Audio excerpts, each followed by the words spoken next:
नमस्कार माझ्या ट्रेडर्स मित्रांनो. तर आजपासून आपण पुन्हा एकदा की बँक निफ्टी आणि ज्याची एक्सपायरी आहे त्याचे लेवल जाणून घेणार आहे. जर अजूनपर्यंत आपल्या चॅनलला कोणी सबस्क्राईब केलं नसेल तर त्यांनी सबस्क्राईब करून घ्या आणि आपले रोज अनालिसिस आणि लेवल्स पाहत राहा. तर हा बँक निफ्टीचा चार्ट आहे 15 मिनिटचा. तर बँक निफ्टीने क्लोजिंग दिली आहे 51,351. तर काल मार्केट एक 2 दिवस झालं बघितलं असेल तुम्ही मार्केट. तर मार्केट साइडवेज जात आहे आणि त्याच्यानंतर एक बिग मुवमेंट कॅप्चर करायला आपल्याला मिळते. तर उद्याच्या मार्केटसाठी आपल्याला सगळ्यात महत्वाची लेवल तर कालचा हाय म्हणजे काय तर 51,445. तो जोपर्यंत ब्रेक होत नाही तोपर्यंत आपण मार्केटमध्ये ट्रेड घेणार नाहीये. आणि मार्केट आज लोलाच क्लोज झाले आहे. तर लो म्हणजे काय तर 51,301. तर याच रेंजमध्ये market continuously up and down move करत होतं. जर मार्केट या लेवलच्या वरती जर क्लोजिंग देऊन सस्टेन राहिलं तर मार्केटमध्ये एक अपसाइडला मुवमेंट तुम्हाला पाहायला मिळेल. तर आपल्याला त्यावेळेस आपल्याला पहिलं टार्गेट असेल 51,627. त्याच्यानंतर सेकंड जे टार्गेट असेल 51,866. असे दोन आपल्याला टार्गेट आपल्याला कॅप्चर करायला मिळू शकतात. आणि जर समजा त्यांनी लो पशीच क्लोजिंग दिले, जर मार्केट या लेवलच्या खाली म्हणजे 51,300च्या खाली जर सस्टेन राहिलं तर आपल्याला एक मेजर सपोर्ट आहे.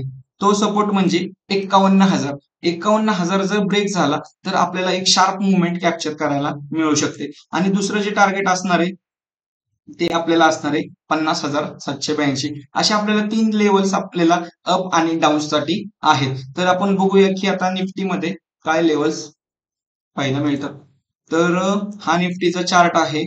तर निफ्टीने क्लोजिंग दिली आहे 25,235. तर ऑल टाइम हायला निफ्टी आहे आणि अपसाइडला मार्केट गॅप अप होऊन सुद्धा मार्केट एक साइडवेज जात आहे. तर मार्केटने एक नवीन हाय बनवला आहे 25,270चा. तर आपल्याला तो सुद्धा खूप महत्वाचा आहे. जर समजा या दोन्हीच्या मध्ये जर मार्केट राहिलं 25,206 ते 25,265, तर मार्केट पुन्हा एकदा साइडवेज जाऊ शकतं. आणि जर मार्केट अप साईडला गेलं तर आपल्याला सगळ्यात महत्वाचं जर आपल्याला ऑल टाइम हायला मार्केट असेल तर आपण पिव्होट पॉईंटचा यूज करतो. बरोबर आहे. तर आपण काय करतो की पिव्होट पॉईंट स्टँडर्ड. तर त्याचा यूज केल्यानंतर आपल्याला एक लेवल्स पाहायला मिळतं. मग अपसाइडला जर मार्केटने मूव्ह केलं तर कुठपर्यंत जाऊ शकतं तर 25,300, त्याच्यानंतर 25,350 आणि त्याच्यानंतर 25,400.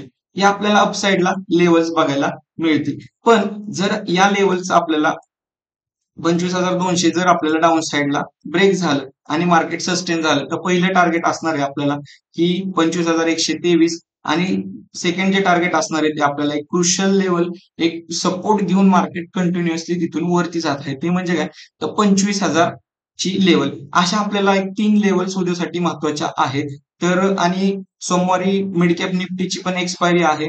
तर त्याच्यामध्ये पण आपण लेवल्स कोणत्या कोणत्या आहेत ते जाणून घेऊया.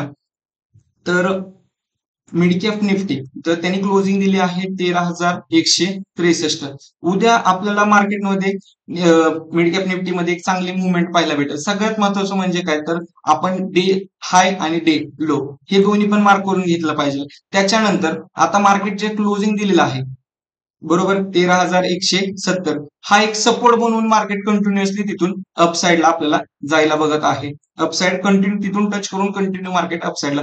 मिड कॅप निफ्टी सुद्धा ऑल टाइम हायला आहे.